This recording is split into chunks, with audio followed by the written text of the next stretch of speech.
Assalamualaikum warahmatullahi wabarakatuh. Alhamdulillah wa syukurillah ala nikmatillah. La khawla wa la quwata illa billah. Allahumma sholli ala sayyidina Muhammad wa ala alihi wa sahbihi wa barik wa sallim.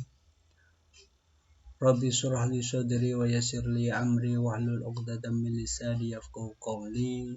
Amma ba'du fala khawla wa la quwata illa billahil aliyyil azim.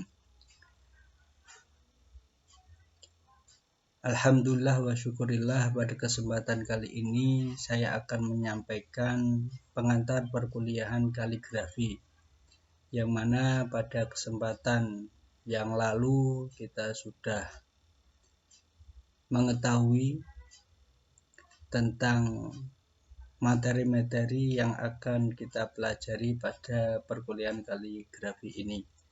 Tetapi sebelumnya marilah kita buka dengan membaca Ummul Quran bersama-sama. Semoga Allah senantiasa memberi kesehatan kepada kita semua, memberi pertolongan bisa menjalankan perintah-perintahnya dan menjauhi segala larangan-larangannya. Ala hadihin niyah wa ala kulli niyati sholihah li ridho ilah wa bi syafaati rasulillah bin niyatil qabul wa sihat wal afiyah wal manfaat wal barakah li walana walaha walahumul fatihah. A'udzu billahi minasyaitonir rajim. Bismillahirrahmanirrahim. Alhamdulillahi rabbil alamin arrahmanir rahim maliki yaumiddin. Iyyaka na'budu wa iyyaka nasta'in ihdinas siratal mustaqim siratal ladzina an'amta 'alaihim ghairil maghdubi 'alaihim waladdallin. Amin. Teman-teman yang saya hormati, bahwasannya banyak pendapat yang mengungkapkan tentang siapa yang mula-mula menciptakan kaligrafi. Para pakar Arab mencatat bahwa Nabi Adam alaihissalam lah yang pertama kali mengenal kaligrafi. Pengetahuan tersebut datang dari Allah sebagaimana firman-Nya dalam surat Al-Baqarah ayat 31. A'udzu billahi minasyaitonir rajim. Bismillahirrahmanirrahim. وعلم آدم الأسماء كلها ثم عرضهم على الملائكة فقال أنبئوني بأسماء هؤلاء إن كنتم صادقين. Dan dia Allah mengajarkan kepada Adam nama-nama atau benda-benda seluruhnya, kemudian mengemukakannya kepada para malaikat lalu berfirman, sebutkanlah kepadaku nama benda-benda itu jika kamu memang benar orang-orang yang benar. Berarti awal mula semua nama-nama benda itu Allah ajarkan kepada Nabi Adam alaihissalam. Selanjutnya terus disampaikan ke anak turunnya sampai kita. Kegiatan berkaligrafi atau khat diberikan untuk menumbuhkan rasa keindahan dan artistik sehingga membentuk sikap kreatif, apresiatif, dan kritis. Kaligrafi sebagai salah satu cabang seni Islam sebagai perwujudan sikap kreatif, apresiatif, dan kritis diperoleh melalui pembelajaran yang memuat aktivitas menanggapi dan berkreasi seni. Kaligrafi juga dapat berperan membentuk kepribadian secara menyeluruh, harmoni, mencakup logika, etika, estetika, dan artistik dalam pengembangan kreativitas, kepekaan rasa, dan indera serta beretika. Kaligrafi itu merupakan tulisan, ya, karena tulisan atau gambaran itu akan mencerminkan perasaan yang ada di dalam hati kita. Makanya orang yang ahli seni akan melihat kepribadian seseorang, atau seorang psikolog juga akan bisa melihat kepribadian seseorang ketika melihat tulisan ataupun gambar yang dibuatnya. kalau orangnya lagi galau barangkali ya nanti tulisannya ya akan melo-melo, atau kalau menggambar ya pewarnaannya mungkin akan lebih ke cenderung ke warna-warna yang suram dan buram. Kalau lagi seneng ya pasti warna-warna cerah itu akan muncul ya kalau sebuah gambar. Oke, selanjutnya pengertian kaligrafi. Secara bahasa, kaligrafi ini berasal dari bahasa Yunani, kalos dan grafen. Kalos berarti beauty, indah. Grafen berarti to write, menulis. Kalau secara istilah, kaligrafi adalah suatu ilmu yang memperkenalkan bentuk-bentuk huruf tunggal, letak-letaknya dan tata cara merangkainya menjadi sebuah tulisan yang tersusun atau apa yang ditulis di atas garis-garis sebagaimana cara menulisnya, dan menentukan mana yang tidak perlu ditulis, mengubah ejaan yang perlu digubah, dan menentukan cara bagaimana untuk mengubahnya. Itulah kaligrafi secara istilah. Sedangkan khat itu adalah rangkaian huruf-huruf hijaiyah yang memuat ayat-ayat Al-Quran atau Al-Hadis atau kalimat hikmah, di mana rangkaian huruf itu dibuat dengan proporsi yang sesuai baik jarak maupun ketepatan sapuan hurufnya, itu khat ya.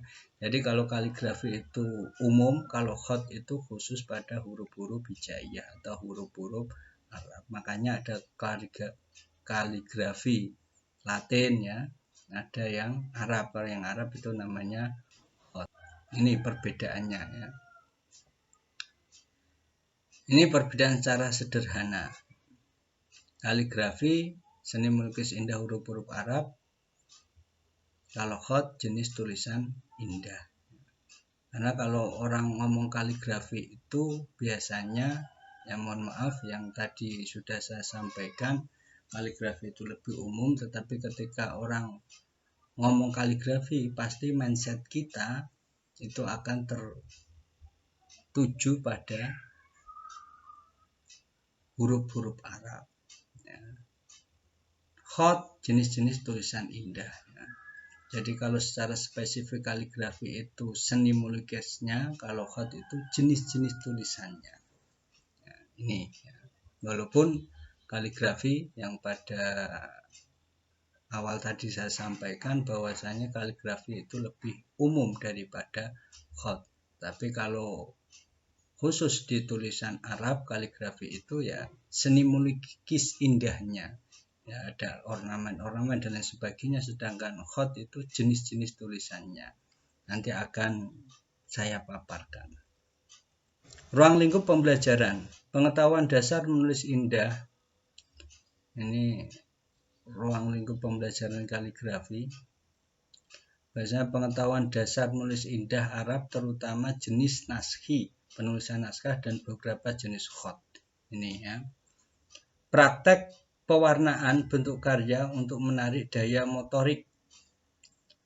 Terus pengenalan dan praktek kreativitas dalam berbagai bentuk dan media. Inilah ruang lingkup pembelajaran dalam ilmu kaligrafi nanti ya.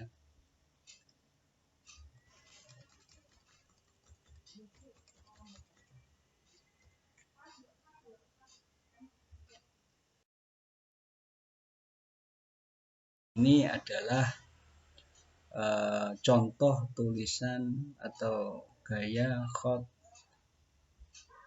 naskhi. Sulus, nah, ini contoh dari khat sulus. Rik'ah, ini contohnya khat rik'ah. Ijazah, ini jenis khat ijazah. Ini contoh jenis tulisan khat diwani.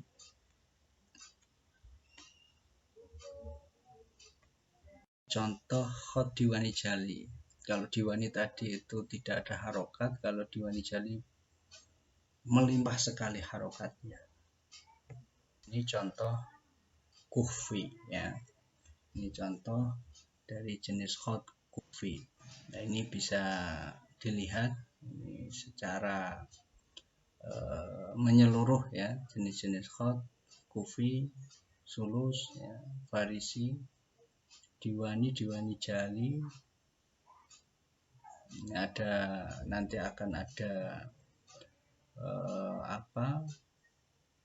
pengembangan dari khot, sehingga banyak sekali jenis-jenis khot. Tadi yang sudah saya sampaikan adalah secara umumnya saja gitu ya.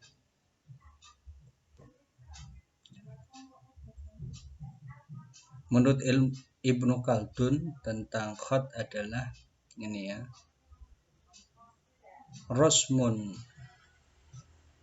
waskulun harfiyah tadulu ala kalimatin al-mausu'ah ad-dalilati ala ma fi nafsi ya.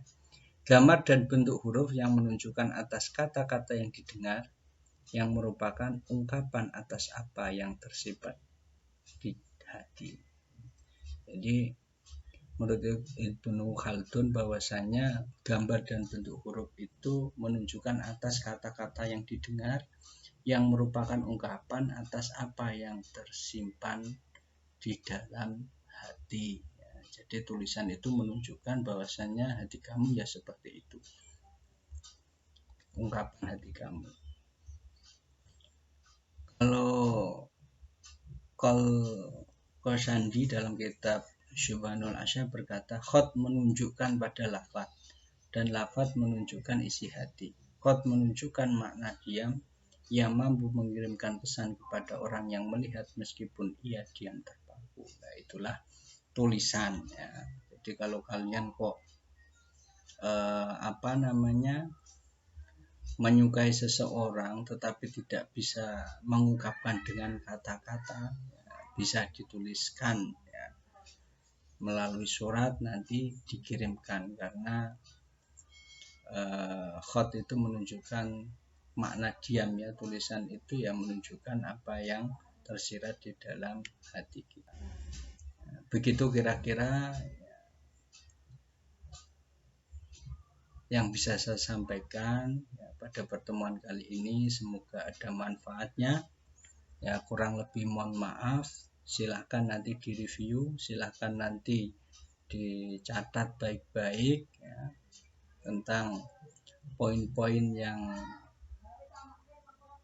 saya sampaikan pada pertemuan kali ini. Nah, sekali lagi semoga bermanfaat, jaga kesehatan selalu. Wal afu minkum, ihdinas siratal mustaqim, siratal ladzina an'amta 'alaihim ghairil maghdubi 'alaihim waladdallin. Amin. Wallahu muwaffiq ila aqwamit thoriq. Wassalamualaikum warahmatullahi wabarakatuh.